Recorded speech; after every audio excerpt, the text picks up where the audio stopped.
Quer aprender a ter resultados como esse na internet sem precisar aparecer em vídeos no YouTube? Então clica no botão aqui embaixo, faz a sua inscrição no meu treinamento Ranqueamento de Vídeos no YouTube, o Pulo do Gato, que lá eu vou te ensinar tudo o que você precisa saber para trabalhar com o YouTube em vídeos onde você nem precisa aparecer. E no vídeo de hoje do canal, mais sobre São Paulo e Corinthians. Rodrigo Nestor deixa recado e informações ainda sobre sócio torcedor e muito mais. Então vambora pro vídeo! Você acha, de novo, vou insistir, que tem a ver? Chega mais fraco, chega abalado, chega em alerta, chega como? Não, chega mais fraco, depende chega mais fraco do que logo depois do jogo contra o Santos. Chega, aconteceram algumas coisas nesse meio tempo. Agora, não chega talvez mais fraco do que no primeiro jogo com o Palmeiras. O gol do Rafinha. Quando era considerado um franco atirador, né? É semifinal de campeonato. São dois técnicos experientes. Então, eu acho que o Semana foi ruim, o resultado brasileiro foi ruim. Para mim, interfere muito mais no jogo com o Bahia do que no jogo com o Corinthians, se é que você me entende. Porque tem Claro. perdas pro jogo com o Bahia e a obrigação de ganhar do Bahia, de novo. De novo, Marcos Ribeiro, vocês viram o gato preto que vai em direção à ração, escolheu o São Paulo, igual o jogo do Palmeiras. Teve isso, é o gato vidente, Marcos Ribeiro. Disse São Paulo, veremos. Jair Olímpio, Noé e apendicite, só para dizer que estou com vocês. Boa, Jair. Danilo Pérez, em 24 pontos fora de casa, o São Paulo fez 4. E nesses 8 jogos, o Dorival mudou o esquema. Não entendo por que ele muda o esquema para jogar fora.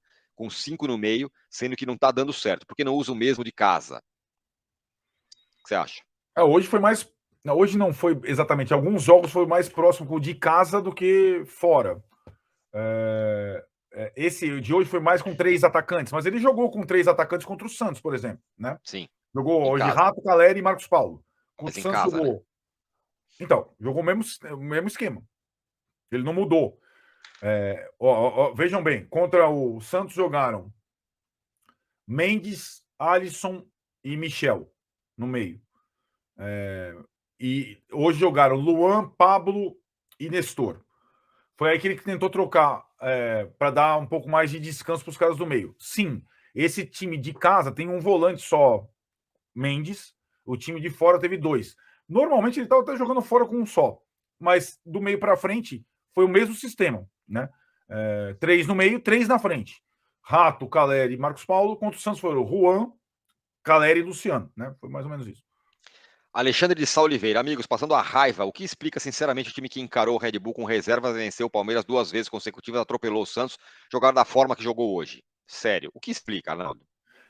São várias coisas. O Red Bull acho que teve maior concentração, maior atenção ao poderio do adversário e uma arbitragem melhor. Foi o Rafael. Vocês viram quem foi apitou São Paulo e Bragantino? Rafael Claus. Não teve um negócio. Não teve esse negócio que a gente viu hoje.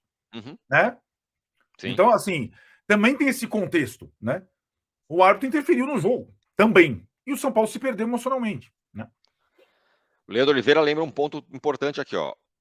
Leandro Oliveira, desempenho como visitante é patético. Lembrando que no segundo turno teremos mais sequências como visitante. Fato. Segundo turno como visitante será ambiente hostil. Pois é, ou o São Paulo melhora esse desempenho ridículo e indecente como visitante, ou, como eu disse, não vai para a Libertadores via brasileira. Pode ser campeão da Sul-Americana, pode ser campeão da Copa do Brasil, e desta forma. Pelo brasileiro, com esse desempenho, não vai. Esqueçam. Rafael Giacomelli, senhores, não adianta reclamar da arbitragem, erros vão acontecer. Hoje o erro foi não entrar com o time 100% reserva. Tínhamos que ser preservado a principal vantagem versus o Corinthians, que é a confiança. É um bom ponto. Uhum. Quem não entrou de titular hoje? Vamos lá. Não era tão reserva assim, né, o time?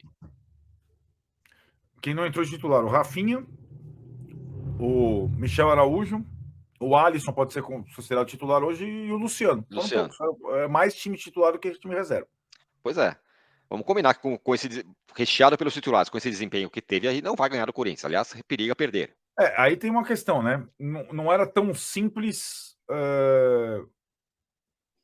fazer um time completamente reserva hoje. Por quê? Primeiro, a zaga. Beraldo não tinha condição, o Alan Franco estava fora. Pablo tinha que jogar depois de 15 dias fora, parado. Tinha que jogar, né, para ganhar algum ritmo. Foi importante ele ter jogado. E aí, eu acho que a questão. Se o David tá. com uma boa fase que ele está e não estava disponível porque estava suspenso, poderia ser uma opção boa para o ataque reserva que acabou não se consolidando com o Marcos Paulo, né? O Juan, na verdade, estava suspenso também? Quem? O Juan? Não, o Juan entrou no segundo tempo. Ah, tá. Ah, é verdade, entrou. Tem razão. Participou Sim, verdade. O único suspenso era o David. Tem razão. O que aconteceu foi, no jogo do Santos e no jogo contra o Cuiabá, o Dorival tentou revezar os titulares para não estourar os titulares, né? Então, contra o Santos jogaram, Rafinha foi titular, Caio Paulista não. E Araújo foi titular, né? Contra o Alisson foi titular, Pablo Maia não, estava sendo dispensado, né? Então, acho que um dos poucos que os poucos que repetiram, além do goleiro, do Rafael, foram os dois zagueiros, porque não tinha opção, e o Caleri, né? O resto ele tentou trocar. Time para 4 deve ser o do Palmeiras, né? O do Palmeiras. Com o Pablo Maia. Com o Pablo Maia. O Pablo Maia e não Nestor, né? Deve ser esse Pablo time. Maia, Alisson e Araújo. Exato. Rato, Caleri e Luciano. Acho que vai ser isso. E a defesa, exato. Rafinha, que não jogou hoje, a dupla de hoje, e o Caio Paulista. Acho que é isso. Ednilson Matos, boa noite, dupla. Grande Ednilson. Jogo para esquecer e arbitragem ridícula. Rafinha perdeu seus créditos. Desnecessário que ele fez de irviajar e sendo capitão do time. Lamentável. O jogo de hoje era só reserva. E aproveitar, né, que o Rafinha já não estava mesmo e, enfim. Alex Fernandes, a Rafinha critica a torcida e abandona o time agora. Ele criticou a torcida? Não. Rafinha André tá quieto lá, mas o cara não postou. Você consegue ver o Rafinha nas postagens dos outros caras, Paulo Sérgio, Zé Roberto. Pois é. Ele postar alguma coisa, os caras vão pra cima dele. André Teixeira, Arnaldo, abre aspas. O Corinthians parou de tomar gol. Corta para 6 dias atrás. Tomou um gol do morto do Benítez e outro da linha de passe dentro da área. Verdade, tomou 2 gols do América, né? 3-2. Rafael Nicolai, Rafinha se colocou uma cobrança que não existia. Agora vai ter que quem falou isso foi o Vanderlei Luxemburgo. Né? Que o time não toma gol? Que o time parou de tomar gol. Não exatamente. Rafinha se colocou uma cobrança que não existia. Brasileirão, né? Ah, tá. Agora vai ter que não só jogar, mas jogar muito. Dorival deu indícios que não irá mais se calar. Não vi indício nenhum. Você viu que ele não vai se calar? Não, eu não vi nenhum contra. Não vai. Se for não se calar para ser expulso, no meio do jogo é besteira, né, ser expulso, né? Não adianta nada, não ajuda nada. Se fosse para falar grosso, poderia falar no coletivo, né? Agora, o São Paulo, de fato, essa questão do que o companheiro falou aí da punição do Michel Araújo por falar mal da arbitragem do Arleu, absurdo. Então, o São Paulo, isso que é, entre aspas, bastidor. O São Paulo, ele fica. Ninguém foi falar nada sobre essa arbitragem absurda hoje. Então, fica lá com tudo cautelazinho, né? Pois é. Matheus Menezes, queria saber o que o Muricy de 2008 falaria para o Muricy de 2023 sobre essa liberação do Rafinha. É uma boa pergunta. Bom ponto. Michael Douglas, amigos, dada a semana péssima do Tricolor e a reabilitação do rival, um empate em Itaquera em 0-0 pode ser considerado um ótimo resultado? Excelente resultado. Pô, empatar fora de casa. No lugar que o São Paulo nunca ganhou? Com certeza. Nossa, sério. É isso, São Paulo, essa coisa do tabu, o tabu perto de uma classificação para a semifinal não significa nada. São Paulo tem que se classificar, dane-se o tabu. Não adianta quebrar o tabu e depois perder em casa. Como fez claro que não. Exatamente. É isso. Quero falar agora sobre o programa de sócios torcedores do São Paulo. Como é que anda o ST do Tricolor? São Paulo que vem causando com grandes médias de público. É o segundo clube que mais leva torcedores no Brasil na temporada de 2023, somente atrás do Flamengo. O Flamengo tem média superior a 60 mil pessoas e o São Paulo navegando com uma média aproximada de 50 mil torcedores, uma média bem legal. Para jogos de Campeonato Paulista, Brasileiro, Copa do Brasil, Sul-Americana, presença maciça de torcedores do São Paulo. Mas, se a coisa vai muito bem no estádio, com bilheteria, não vai tão bem no programa de sócios torcedores. Uns meses atrás, o Tricolor havia relançado seu sócio torcedor com o objetivo de bater 100 mil sócios. Nesse momento, são 37.782 números atualizados na manhã desse domingo.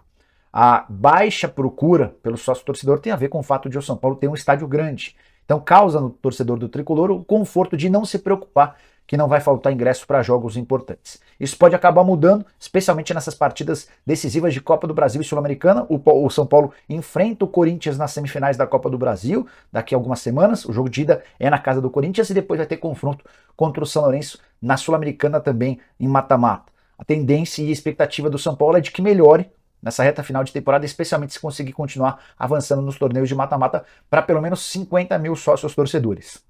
O alento do dirigente do São Paulo em relação ao programa é que, mesmo não alcançando os 100 mil planejados, o São Paulo, na temporada passada, registrou 22 milhões de reais de receita com seu programa de sócios torcedores. Sobre o Dorival, eu concordo inteiramente com o que ele falou. Acho que ele não precisava ter sido expulso, né? Você tem que respeitar ali a arbitragem. Mas, de fato, a arbitragem foi muito ruim. Os 2 pênaltis que o Cuiabá teve a seu favor, né? Um ele converteu e o outro o Daverson desperdiçou, mas nenhum dos 2, para mim, foi pênalti. Esse do Jonathan Cafu, acho bem discutível, eu não marcaria. Mas o do Fernando Sobral, esse não foi pênalti, mas nem na pelada, nem em jogo nenhum. E pior, ele consultou o VAR. Então, é natural a irritação do Dorival, mas também tem que pegar leve. Não pode tomar um vermelho e deixar o time ali sem comando. É difícil ser visitante no Allianz Parque ou na Neoquímica Arena, onde vocês vão estar na próxima terça-feira, começando a decidir uma vaga na decisão da Copa do Brasil, na final da Copa do Brasil? Para mim, no Allianz. Eu acho que no Allianz é mais complicado, até por ser um gramado diferente. Acho que a equipe deles vem ganhando tudo nos últimos anos e isso torna ser mais complicado o jogo. Te incomoda o fato do São Paulo jamais ter vencido no estádio do Corinthians? Bom, acho que incomoda um pouco, mas não sei se é tão válido isso, porque acho que a gente vai jogar lá agora e os tabus estão aí para ser quebrados. Acho que a gente vai dar tudo para ganhar e vamos ver no que vai dar. É um estímulo a mais? Com certeza. É um clássico, lá o time nunca ganhou lá, todo mundo quer fazer história e só se faz história vencendo esse tipo de jogos. Em quebra de tabu, vencer em Itaquera, na Neoquímica Arena, isso nunca aconteceu na história. São Paulo também jamais venceu a Copa do Brasil, né? Vencendo essa competição, automaticamente esse grupo entra para a história por um outro motivo até maior, né? Esse é o pensamento, né? A gente quer fazer história no clube, mas ainda tem esse degrau para subir agora, essa montanha, que é um clássico. E, bom, acho que vai ser um jogo lindo. Se Deus quiser, a gente vai passar. Tenho muita confiança na minha equipe, que possamos fazer um grande jogo e assim chegar na final e pensar no título. Nas 2 últimas vezes que o São Paulo foi a Itaquera, o São Paulo reclamou muito da arbitragem. Reclamou do lance do Renato Augusto, tirando a bola com a mão na área, e reclamou do gol no lado do Caleri. E também do lance do Rafinha. O lance do Rafinha, no futebol brasileiro, não se marca tudo. O pênalti do Rafinha. O pênalti do Rafinha. Eu acho discutível, eu acho que não é pênalti, mas eu acho discutível, entendo dar. O gol no lado do Caleri e o pênalti não marcado do Renato Augusto com a bola na mão na área, eu não entendi, eu concordo com a crítica de vocês. Isso tá engasgado de algum jeito para o São Paulo ir lá e jogar, não sei se com mais vontade ou com mais concentração, mas isso de algum jeito tá na cabeça dos jogadores do São Paulo antes do clássico? Cara, eu acho que por ser clássico, o cara já entra tipo no top dele. Acho que a gente não tá se preocupando com isso porque a gente quer chegar lá, a gente quer jogar, independente das coisas que estejam contrárias a gente. E o pensamento é esse, o pensamento é no jogo, nos 90 minutos que vão acontecer lá na Arena Corinthians e depois nos 90 que vão acontecer no Morumbi. Acho que esse é o pensamento.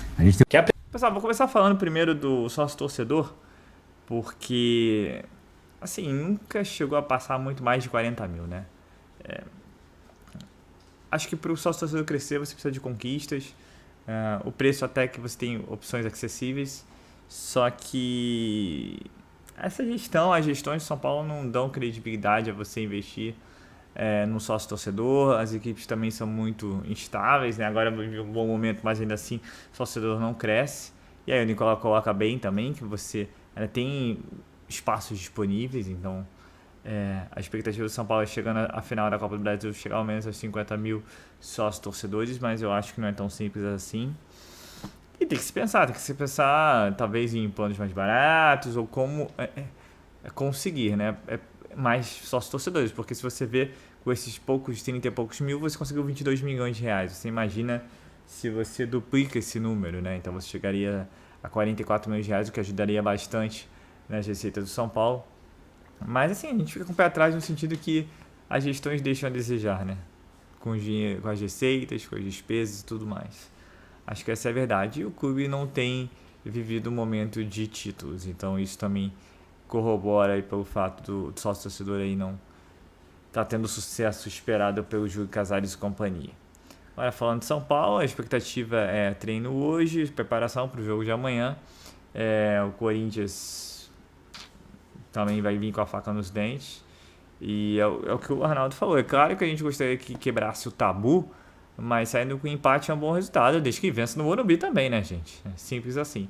Agora, é claro que seria muito melhor trazer a vitória, porque o Corinthians tem que vir fora de casa e buscar o resultado, e aí não é tão simples. Mas depois da atuação de sábado, a gente fica com não só um pé, mas um pé e meio atrás aí com essa equipe. A equipe que vai vir modificada, vir alterada, vai ter a volta do Rafinha, deve ter o meio campo aí com Pablo Maia, Rodrigo Nestor, Michel Araújo e Alisson, Luciano Caleri na frente. Então, bem diferente da equipe que atuou contra o Cuiabá, mas principalmente é questão de organização, de cabeça do lugar, de marcação-pressão. Tem que mudar muita coisa do que aconteceu no sábado, né? E torcer também para que o Corinthians não jogue com o 12º jogador, né? Porque os últimos jogos na Arena Corinthians, o juiz foi fundamental. Só falando em juiz, eu vi recentemente um vídeo aí que o Daronco admitiu o erro lá no clássico São Paulo-Palmeiras, que o São Paulo se classificou contra o Palmeiras para a Copa do Brasil. É tarde, simples assim. Graças ao David e a equipe de São Paulo ter sangue frio, o São Paulo conseguiu passar de fase. E assim, vocês viram no vídeo, concordo também, nenhum dos dois pênaltis eu achei pênalti contra o Cuiabá. Principalmente o primeiro, para mim, não foi nada. O segundo, sabe, tudo bem, pode até ser mais pênalti, mas o primeiro não foi. Com todo respeito. É pênalti de VAR, entendeu? Mas o São Paulo não tem força nenhuma no bastidores, como o Arnaldo falou, a ver se é verdade. Então, assim, se fosse a favor, com certeza não daria. Agora, como é contra o São Paulo, não vai dar em nada. É o que eles pensam, que só pode, né? Então, sabe, é complicado. E assim, quando é VAR contra a gente, meu, é tiro e queda. Agora, quando é VAR a favor, o cara volta atrás. Só você ver o histórico recente do São Paulo com relação ao VAR. Simples assim. Então, esse é o perigo. O perigo na Arena Corinthians. Juiz, caseira, né? E VAR, né? São Paulo joga contra mais 2, né? Então, na verdade, você não tem o 12º, tem o 12º e o 13º. Não é chorar com antecedência, mas assim, é o histórico que o São Paulo tem tido com relação a uma grande maioria dos seus adversários, mas principalmente contra o Corinthians na Arena Corinthians. O São Paulo, eu acho que com relação a Tabu, já nos últimos jogos vem jogando bem lá, tanto é que não vem perdendo, mas tem sido muito prejudicado. Então a gente tem que ficar de olho nisso, até porque vai ser final de Copa do Brasil. São Paulo passando a final ganha uma grana muito boa e disputa uma final de um torneio que ainda não venceu. E que não é um problema histórico para o São Paulo. Como eu já disse em vídeos anteriores, quando o São Paulo disputava muito a Libertadores, quem jogava a Libertadores não jogava a Copa do Brasil. Isso só foi mudar em meados dos anos 2000. Então, assim, por isso que o São Paulo também, com aquela grande equipe do Tele Santana, nunca venceu uma Copa do Brasil, porque sempre disputava a Libertadores, por exemplo. Então, é só colocando em contexto histórico. Se vencer, ótimo. Grana que entra, a gente acaba com essa zica aí, e aí pode se confirmar que a maldição do Tigre acabou. Mas de resto, o São Paulo vai pro jogo contra o Corinthians. E vamos que vamos, né, gente? Vamos torcer aí para que a gente consiga um resultado positivo. E que essa semana atribulada anterior seja esquecida. Então é isso, eu sou Marcelo Mazorra do canal Mazorra SPFC. E se você quer ficar ligado nas últimas, nas notícias, nas novidades do São Paulo Futebol Clube, não deixe de se inscrever no canal, ativar o sininho para notificações e se puder nesse vídeo, deixa aquele likezão, tá ok? Saudações de cores, uma ótima segunda-feira a todos e valeu! Quer aprender a ter resultados como esse na internet sem precisar aparecer em vídeos no YouTube? Então clica no botão aqui embaixo, faz a sua inscrição no meu treinamento Ranqueamento de Vídeos no YouTube, o Pulo do Gato, que lá eu vou te ensinar tudo que você precisa saber para trabalhar com o YouTube em vídeos onde você nem precisa aparecer.